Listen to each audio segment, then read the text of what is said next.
పోతే దిల్ రాజు గారు ఇందాక నేను లీడ్లో చెప్పినట్టుగా వయసును మించిన పెద్దరికం వద్దనుకున్నా పెద్దరికం మీద పడుతున్నటువంటి ఇండస్ట్రీ పెద్దగా మీరు ఈ రోజున ఉన్నారు. మీరు కాదనుకున్నా కూడా you can't go away, you are changed everywhere.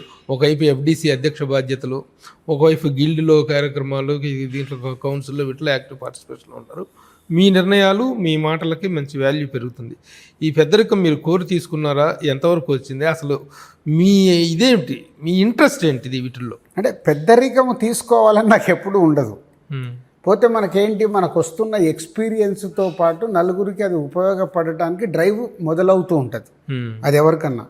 కొందరు ఏంటంటే మనకెందుకులే, మన పని మనం చేసుకుందామని వెళ్తారు.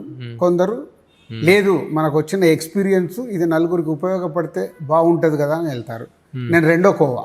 మీరు రెండవ కోవకు చెందిన వ్యక్తే. కానీ ఈ ప్రాసెస్లో దిల్ రాజు మీద కూడాను చాలా ఎదురు ఎక్కుతున్న వాళ్ళు, అంటే కాంట్రవర్సీ చేస్తున్న వాళ్ళు.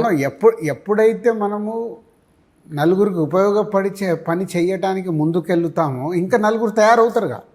సో దానికి సిద్ధపడే వెళ్ళాలి. అక్కడ నాది ఒకటే ఫార్ములా, 51-49. 51% నన్ను ఇష్టపడే వాళ్ళు ఉండాలి చాలు. విమర్శించే వాళ్ళు 49% గురించి నేను ఆలోచించాను.